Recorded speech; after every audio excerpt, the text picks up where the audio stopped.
Texas Panhandle, 1879. They called her too wild for marriage the day she rode her Appaloosa straight into the churchyard, boots muddy, hair loose, and a rifle strapped to her back. Etta Ellery did not care. She had just turned 23 and had no use for a husband who flinched at the sight of a woman who could shoot straighter than he could speak. Folks in Carson County said she was untamable, too much like her father, God rest him, even if he had been drunk more often than not. She had run the ranch after he passed, kept it alive through drought, debt, and cattle thieves, all without asking a soul for help. But none of that mattered. Not to the women who whispered behind gloved hands. Not to the men who looked her over like a wild horse with a busted leg. So when she hauled a wounded steer out of the mesquite and into town, people stared. And when she cussed out the banker for trying to take her land, they said it again, too wild for marriage. She had heard it so many times she stopped noticing. Until the day the cowboy rode up. It was late July. Dust hung in the air like smoke. Etta had just stepped out of the general store, a sack of flour over her shoulder when she saw him. He was saddle-worn, tall, sun-darkened.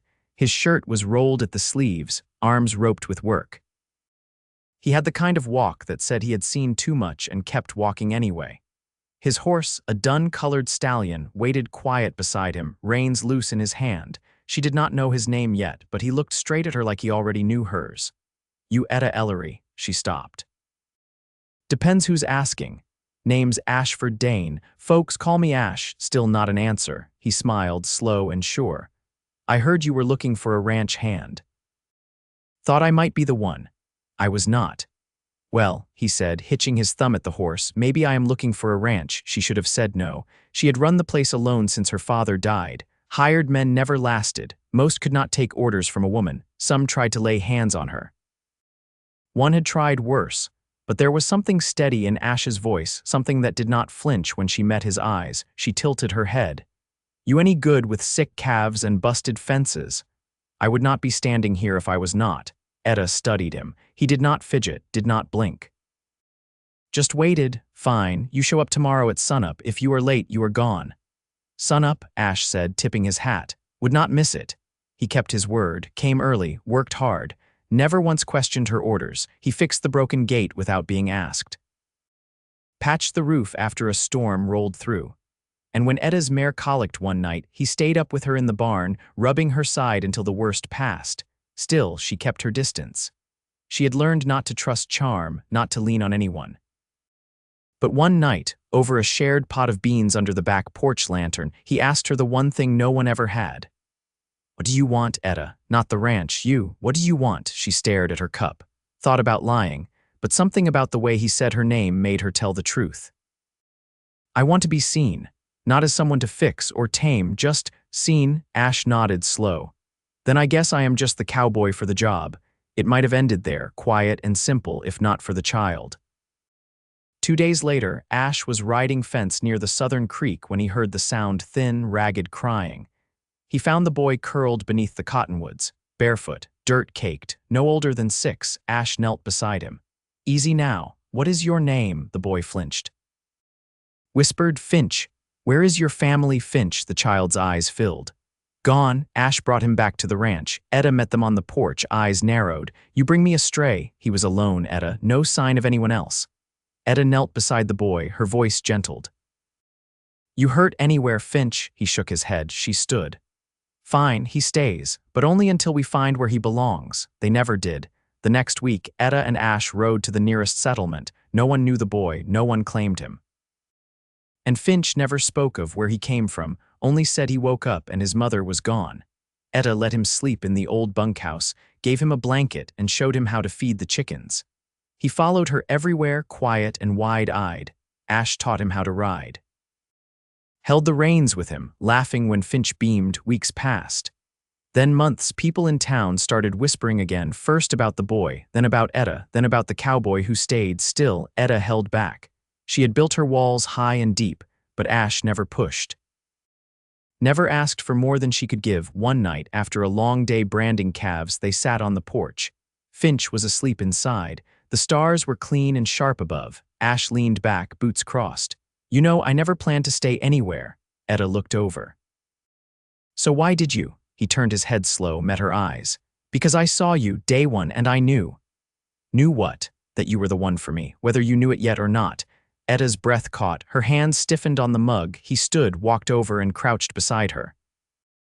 I do not want to change you, Etta. You are not too wild, you are just right. For me. She stared at him, this quiet, steady man who had shown up without asking for anything and given her everything she had not dared hope for. She set her mug down, then she kissed him. And when his hands came up to cradle her face, when his lips met hers like he had been waiting a lifetime for it, she knew she was never going back to alone again. Not now, not with him. The wind shifted, that autumn cooler sharper, pulling dust into the corners of the porch where Etta sat with her boots off and one knee drawn up, a piece of leather stretched over her lap. She was patching a cracked saddlebag with a needle thick as a nail and thread waxed with tallow. The barn roof threw a long shadow across the yard, and somewhere inside, Ash was stacking oat sacks for winter. Finch played close by, dragging a crooked stick through the dirt, humming to himself in a way that told her his mind was elsewhere. He hadn't said much that week, not even when Ash offered to carve him another toy horse. Etta watched him out of the corner of her eye, the way his shoulders hunched tighter every time a crow called overhead. She set the needle aside. Finch, he stopped drawing, his eyes flicked up, wary. You've been quiet, he shrugged. You dreaming about your ma? He looked away, chin trembling just once before he clamped his mouth shut. Etta stood and walked over, crouching beside him. You don't have to talk about her. But if there's something you want to ask, you can. He chewed his lip, then whispered, Is she gone because I did something wrong? Etta didn't answer right away. She stared at the line he'd drawn in the dirt, then smoothed it out with her hand. No, Finch. She's gone because the world ain't always fair. But you didn't cause it. You hear me? His eyes were wet, but he nodded. Behind them, Ash stepped out of the barn, wiping his hands on the backs of his trousers. You too hungry? Finch stood and ran to him without a word, burying his face against Ash's side. Ash looked down, surprised, then rested one hand on the boy's back. Etta watched them from where she knelt. The wind caught her braid and tugged it across her shoulder. She blinked slow, throat tight. Later that night, after Finch had fallen asleep curled under a quilt Etta's mother had pieced before the war, she stepped into the barn where Ash was oiling the hinges on the tack chest. Lantern light pooled warm around him, throwing the shape of his shoulders long across the wall. She leaned in the doorway. You planning to stay through winter? He didn't look up. Wasn't sure if I'd worn out my welcome yet. You haven't. Ash set the oil can down. Then I will. She walked in slow, arms crossed, stopping just beside him. You didn't have to take to Finch the way you did. He glanced at her, eyes steady. Didn't feel like I had a choice. Not in a bad way, just felt like he was mine to protect, same as you. Her breath caught before she could stop it. You say things like that and I forget how to breathe. Ash gave a quiet chuckle. Then I'll say them slower. She touched the back of his hand. It was warm, calloused, still slick with oil. He didn't pull away. Do you ever miss wherever you came from? She asked. No, he said after a pause. Not anymore. She waited. I rode from Abilene. Left after my brother took a bullet in a poker house and I realized I'd spent 5 years waiting for something to fix itself. I went west because I figured if I kept moving, I wouldn't have to look back. You ever stop long enough to feel settled? He looked at her, something unreadable in his gaze. Not till now. They stood a while, saying nothing. The horses shifted in their stalls and wood creaked under the weight of time. Finally, she said, I've got a spare room. If you're not keen on bunking down in the hay when the frost sets in. His mouth twitched. That an offer or an invitation? Depends on how quiet you are when you sleep. Then I reckon I'll be the quietest man you ever met. She stepped back, but not far. We'll see. They left the barn together, walking side by side through the silvered grass. The moon was up, casting pale light over the hills beyond the fence line. Tomorrow, Ash said, I'll take Finch out to check the fence by the low creek. Let him feel useful, she nodded. He needs that. Ash looked over at her. And what do you need, Etta? She didn't answer right away. Just looked up at the stars and let the silence settle between them like a blanket. Then, softly, I think I'm starting to need this. You, him, all of it. Ash didn't say anything more. He just reached out and took her hand, and she let him.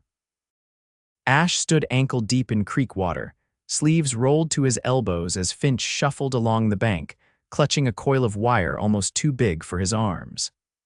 The boy's brow was furrowed in concentration, lips pressed tight as he handed Ash a hammer without being asked. "You keep it like that," Ash said, driving the last staple into a leaning post, "and I might just have to pay you." Finch's mouth twitched, but he said nothing, only looked down at his boots soaking in the mud. Ash straightened and laid a hand on the boy's shoulder, light but steady. "You did good today." Finch nodded once, then turned and picked his way back up the slope, careful not to slip on the mossy stones. Ash followed slower, glancing west where the sun dipped behind the cottonwoods, casting the whole valley in amber light. Etta was waiting at the top of the ridge, hat tipped back, rifle slung over one shoulder. "Fence hold," Ash nodded, "took some coaxing, but it's upright." She looked past him to where Finch was crouched, poking a stick beneath a flat rock. "He's been sleeping easier," she said, quiet. Dreams don't seem to grip him as tight. They walked back together, Ash leading the mule piled with tools, Etta trailing just behind, eyes scanning the horizon. They didn't speak again until they reached the barn, where Finch ran ahead to toss feed to the hens. Ash leaned against the post by the door. "You ever think about what comes next?" Etta brushed dust from her skirt. "Next after what? After this season, after the frost comes and goes." She didn't answer right away, just watched the hens flutter after Finch's scattershot tosses. "I never used to think past the next storm, wasn't room for it. There is now," she studied him. "You think a woman like me could ever be settled?" "I don't think you need settling," he said. "Just a place where you don't have to fight so hard to be who you are." She stepped closer. "What if I don't know how to stop fighting?" Ash's voice softened. "Then maybe you need someone who knows how to rest beside you, not change you." She looked down at her hands, thumb running along the ridge of a scar across her knuckle. "You ever think about building something here? Not just fixing what's broken, but starting from the ground up." "I do." "What would it look like?" Ash reached down, pulled a sliver of bark from the doorframe. "A house with windows that don't rattle, a stove that doesn't smoke, chickens without a fox problem." Finch with a schoolbook in his hands. Etta's throat worked around a breath. "You think he'd take to it, staying?" "He already has." She leaned her shoulder against his, quiet. "You ever built a house before?" "No." "You willing to try? If you're beside me, yes." She nodded once. "Then we'll need more nails, and hands that won't quit." "I've got both." They stood there long enough for the shadows to stretch across the yard and the wind to pick up the scent of mesquite smoke from the cookfire.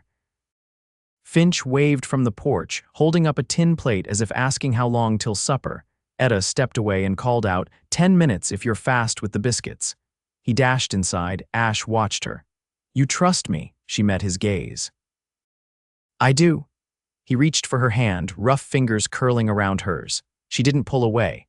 And in that quiet, with the sun setting behind them and the evening settling over the land like a promise, they stood with their hands twined, a future not spoken but understood. The first frost came before dawn, brittle and thin, crusting the fence rails and glazing the pump handle silver. Etta stood outside the barn in her wool coat, watching her breath curl white in the air as she cracked ice from the trough with the back of an axe. Finch was still asleep, curled beneath quilts in the cabin's smaller room. Ash had stepped out an hour earlier to check the cattle, but she could see his boot tracks leading out toward the pasture, pressed deep where the ground was soft beneath the frost. She didn't call after him. He'd come back when he was ready. Instead, she walked to the lean to where they'd laid out lumber for the house they'd begun planning. The boards were still rough, knots showing, edges splintered. They'd hauled them down from a sawmill west of Amarillo, and Ash had spent 2 whole days smoothing them with a drawknife until the grain showed clean like watermarks. She ran her gloved hand along the top plank and felt something shift in her chest, not fear. Not this time, but weight. A new kind of weight, one that came with staying. The sound of hooves pulled her out of it. She turned to see Ash riding back slow, reins slack, his breath fogging as he dismounted. He didn't speak right away, just tied the gelding and pulled his gloves off with his teeth.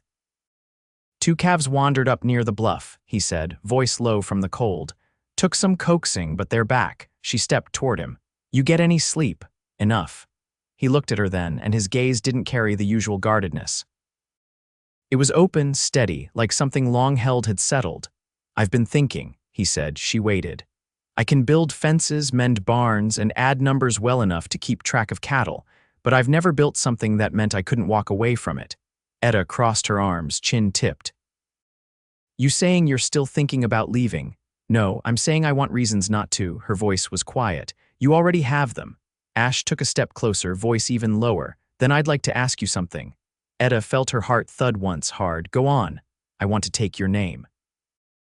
"Not in the way most men ask a woman. I want it because it means something, because it's yours, because I'd rather be part of your life than try to pull you into mine." She stared at him, unsure whether to laugh or cry. "You want to be Ash Ellery, if you'll have me." She pressed her hands to her hips, breath hitching once. "That's not how it's usually done. Nothing about us has been." The wind tugged at the coat hem behind her knees, and somewhere inside the cabin, Finch moved barely a sound, just the creak of a floorboard. "You'll take care of him?" she asked. "Even if something happens to me," Ash nodded once. "He's already mine." Etta stepped forward until her boots touched his. "You understand what you're asking?" "I do." She leaned in and pressed her forehead to his chest, letting the silence speak. He wrapped his arms around her, slow and sure. They stood like that until the frost began to melt. Later that day, they hitched the wagon and rode into Panhandle town. It was a half-day trip each way, and the wind never let up. Finch dozed between them, head leaning against Etta's side. They stopped outside the small clapboard office of the preacher. His wife was sweeping the stoop. Ash helped Finch down first and tied the reins, then turned to Etta.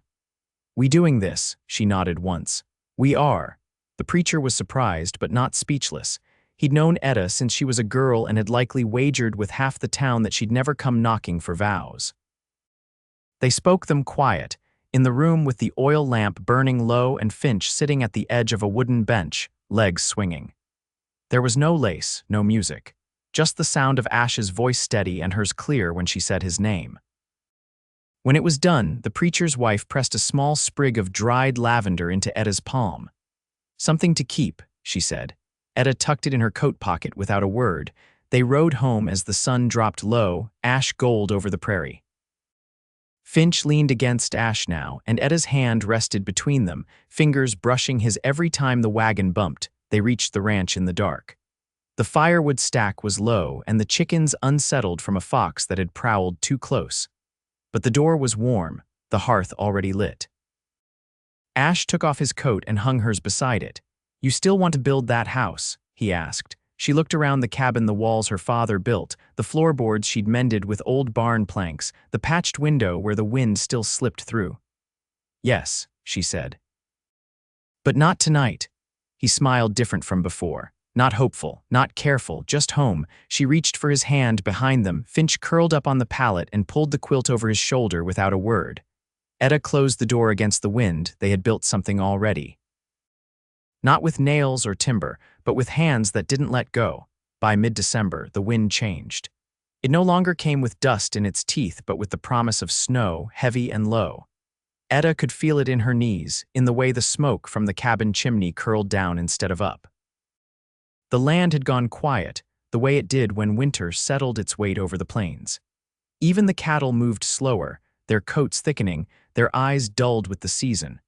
Ash had added a second latch to the barn door and laid dry straw thick in the stalls. Finch had taken to watching birds from the window, sketching their shapes in charcoal on scraps of ledger paper Ash brought from town. His lines were careful, precise. Etta kept the drawings in the drawer beside the stove. That morning she rose early before the rooster and stepped outside with her rifle and a sack over her shoulder. Ash stirred but didn't rise until she was gone. She left a note, one line scratched in pencil, "Back by dusk." When she returned, her cheeks were ruddy from the cold, and the sack held 3 rabbits and a small pine bough tucked between them. Ash met her in the yard, rubbing his hands together for warmth. "I didn't hear you leave. You were sleeping too good to wake." He took the game from her, inspecting the clean cuts behind the ears. "You tracked these, near the east ridge, snow's coming." They were moving early. Finch stepped out onto the porch, blanket wrapped around his shoulders, one of his drawings clutched in his hand. He held it out to Etta. "It's us," he said. After the snow, she crouched, took the paper, and studied it. 3 figures, hers, Ash's, and his own, stood beneath a crooked tree, a cabin behind them with smoke rising from its chimney. The lines were bold, certain. She folded the paper gently. "We'll hang it above the table." Ash watched her, quiet. That evening they cooked the rabbits over the fire. Finch peeled potatoes, his hands still too small for the paring knife but steady. Ash fixed a loose hinge on the front door, glancing over now and then as Etta moved about the kitchen with her sleeves rolled, hair tied back in a red ribbon she'd found in the back of her drawer. After supper they sat by the hearth, the 3 of them close. Ash reached for Etta's hand and she let him have it. Finch leaned against her leg, thumb tucked into the fold of his shirt. Ash broke the quiet. "I saw a man in town last week, said he's selling off a plow horse, young, broad-chested. Could pull more than our gelding." Etta turned toward him. "We can't afford a second horse." "I didn't say I'd bought him, just that I'd trade the wagon for him. We don't need to haul much now." She considered it.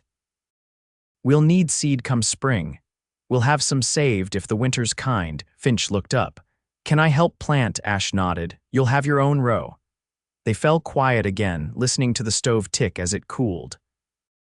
Later, when Finch was asleep in his cot, breathing slow under wool and patchwork, Ash and Etta stepped outside. Snow had started to fall, light and dry, whispering across the yard like ash shaken from the sky. They stood wrapped in their coats, shoulders brushing. Ash slid his arm around her waist and she leaned into him. "I never told you what I thought the first time I saw you," he said. "No, I thought, there's a woman who knows how to stay upright when the world's gone sideways." Etta laughed softly. "You were the only one who didn't try to knock me off my feet." Ash looked down at her. "I didn't have to. You already had 1 foot out the door and the other planted so deep I knew I'd never move you unless I stood beside you." She turned toward him. "You're not trying to move me now, are you?" "Not a step." She kissed him then, slow and sure, snow catching in her hair, melting on his jaw. He held her like he'd been built for it, like his hands fit nowhere else. In the days that followed, the snow deepened. Ash bartered the wagon for the plow horse, brought the animal home through knee-high drifts. Etta named him Bramble after the thorny tangle she'd once cut her way through to reach a downed calf. He was stubborn but steady, just like the rest of them. Finch finished his sketchbook. Ash found him a new one, made from leftover feed sacks and stitched at the spine with twine. He filled it with drawings of their days, Etta hauling hay, Ash mending boots, the 3 of them standing in the snow, framed by cedar fencing and blue sky. When the thaw came, slow and soft, it brought with it the first promise of green. Finch planted his row with beans and corn, spacing each seed with the precision of a surveyor.